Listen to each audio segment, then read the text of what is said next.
প্রিয় বন্ধুরা, আজকে আমরা জানব বৃত্তের আদ্যপ্রান্ত। আমরা জানি বৃত্তটা অঙ্কন করতে হয় কম্পাস দিয়ে।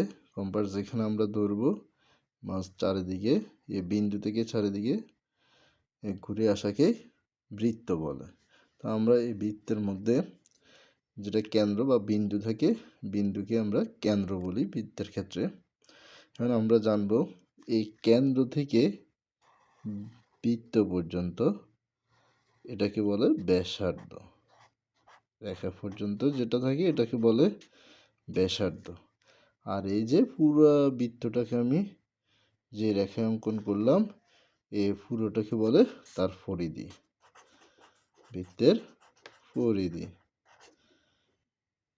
বৃত্তের পরিধি জানলাম। এখন দেখেন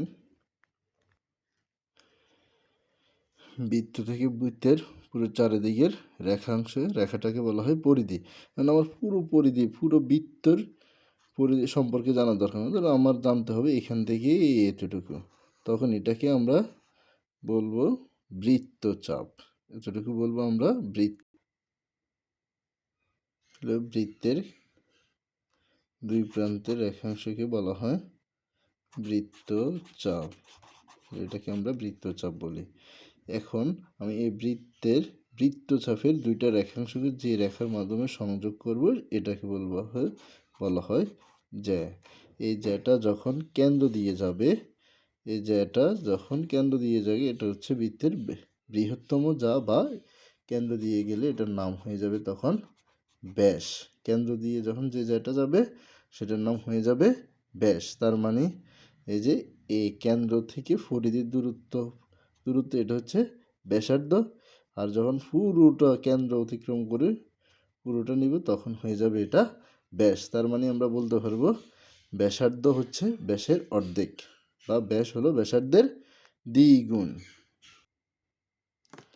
আর তাহলে যা এটা হতে পারে, এটা হতে পারে, এরকম করে যা হতে পারে। এই জ্যাটা যখন কেন্দ্রকে অতিক্রম করবে তখন এটা হয়ে যাবে ব্যাস। তার মানে আমরা বলতে পারি ব্যাস হচ্ছে বৃহত্তম যা। এরপরে এখানে আছে ব্যাসের অর্ধেক হচ্ছে ব্যাসার্ধ, আর ব্যাসার্ধের দ্বিগুণ হচ্ছে ব্যাস। আর বৃত্তচাপের দুইটি রেখাংশকে সংযোগকারী রেখাকে বলা হয় জ্যা। আর পরিধির যে কিছু অংশ নেওয়াকে আমরা এটাকে বৃত্তচাপ বলি, বা এখান থেকে এখানে এটার নাম বৃত্তচাপ হবে। আর পুরো আকারটা নিলে এটার নাম হচ্ছে পরিধি। আর মাঝখানে যে বিন্দু থেকে বৃত্তটা অঙ্কন করি সেটাই হচ্ছে কেন্দ্রবিন্দু। তো আশা করি সবাই বুঝতে পারছেন। আসসালামু আলাইকুম।